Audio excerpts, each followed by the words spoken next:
കേരള ബ്ലാസ്റ്റേഴ്സിൻ്റെ ക്ലബ് ചരിത്രത്തിൽ തന്നെ ഏറ്റവും മികച്ച താരങ്ങളിൽ ഒരാൾ ആരാണെന്ന് ചോദിച്ചു കഴിഞ്ഞു കഴിഞ്ഞാൽ അതിന് ഒരൊറ്റ ഉത്തരം മാത്രമേ കേരള ബ്ലാസ്റ്റേഴ്സിൻ്റെ ആരാധകരുടെ ഭാഗത്തു നിന്ന് നിലവിൽ ഉണ്ടാവാറുള്ളൂ. അത് മറ്റാരുമല്ല, കേരള ബ്ലാസ്റ്റേഴ്സിൻ്റെ ഉറുഗ്വേൻ മിഡ്ഫീൽഡർ ആയിട്ടുള്ള അഡ്രിയാൻ ലൂണയാണ്. കേരള ബ്ലാസ്റ്റേഴ്സിന് വേണ്ടി ഏറ്റവും കൂടുതൽ ഗോളുകൾ നേടിയ വിദേശ താരങ്ങളിൽ ഒരാളാവട്ടെ, ഏറ്റവും കൂടുതൽ അസിസ്റ്റുകൾ നൽകിയ താരമാവട്ടെ, ഏറ്റവും കൂടുതൽ ഗോൾ കോൺട്രിബ്യൂഷൻ നൽകിയ താരമാവട്ടെ, അതുമാത്രമല്ല ഏറ്റവും കൂടുതൽ അപ്പിയറൻസുകൾ നടത്തിയ ഫോറിൻ താരമാവട്ടെ, ഇങ്ങനെ ഒരുപാട് റെക്കോർഡുകളാണ് കേരള ബ്ലാസ്റ്റേഴ്സിൽ അഡ്രിയാൻ ലൂണയ്ക്കുള്ളത്.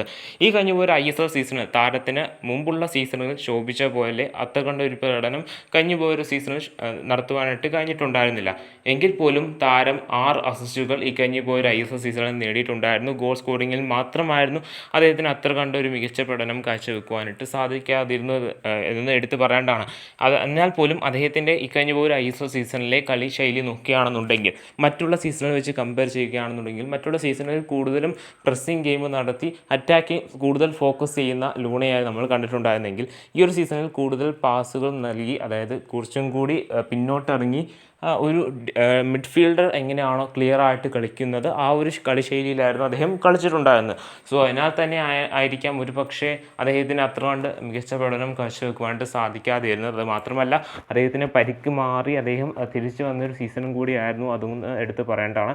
കേരള ബ്ലാസ്റ്റേഴ്സിന് ഇദ്ദേഹത്തിൻ്റെ കീഴിലാണ് ISLൻ്റെ ഫൈനലിൽ എത്തിയിട്ടുണ്ടായിരുന്നത്. ISLൻ്റെ കേരള ബ്ലാസ്റ്റേഴ്സ് കളിച്ച മൂന്നാമത്തെ ഫൈനൽ, അതായത് ഹൈദരാബാദ് FCയോട് തോറ്റിട്ടുണ്ടായിരുന്ന ISLൻ്റെ 8ാം സീസണിലെ ആ ഒരു ഫൈനലിൽ ഇദ്ദേഹത്തിൻ്റെ കീഴിലായിരുന്നു ബ്ലാസ്റ്റേഴ്സ് എത്തിയിട്ടുണ്ടായിരുന്നത്. എന്നാൽ പോലും നിലവിൽ പുറത്തേക്ക് വരുന്ന റിപ്പോർട്ടുകൾ പ്രകാരം, അതായത് പല അൺഒഫീഷ്യൽ റിപ്പോർട്ടുകൾ പ്രകാരം താരത്തിന് മറ്റ് പല ഫോറിൻ ക്ലബ്ബുകളിൽ നിന്നും ഓഫറുകൾ ഉണ്ട്, അല്ലെങ്കിൽ മറ്റ് പല ക്ലബ്ബുകളിൽ നിന്നും ഓഫർ ഉണ്ട് എന്ന തരത്തിലുള്ളൊരു വാർത്ത പ്രചരിക്കുന്നുണ്ട്. പക്ഷേ ഇതിനെക്കുറിച്ച് കൂടുതൽ സത്യാവസ്ഥ തേടുന്നതിനിരിക്കെ മറ്റൊരു വാർത്തയാണ് നിലവിൽ പുറത്തേക്ക് വന്നിട്ടുള്ളത്. കേരള ബ്ലാസ്റ്റേഴ്സ് സ്കോട്ടിഷ് മിഡ്ഫീൽഡറായിട്ടുള്ള കോണർ ഷീൽസിന് വേണ്ടി ശ്രമങ്ങൾ നടത്തുന്നു. ഇദ്ദേഹത്തിൻ്റെ, അതായത് ലൂണയുടെ പകരക്കാരനായിട്ടാണ് ഇദ്ദേഹത്തെ ടീമിലേക്ക് എത്തിക്കുവാനായിട്ടാണ് കേരള ബ്ലാസ്റ്റേഴ്സ് ശ്രമിക്കുന്നത് എന്നിങ്ങനെയും വാർത്തകൾ പ്രചരിക്കുന്നുണ്ട്. ഇങ്ങനെ ഒരുപാട് വാർത്തകൾ ട്രാൻസ്ഫർ സീസണായി കഴിഞ്ഞ് കഴിഞ്ഞാൽ, അതായത് ട്രാൻസ്ഫർ മാർക്കറ്റ് ഇതുവരെ ഓപ്പൺ ആയിട്ടില്ല.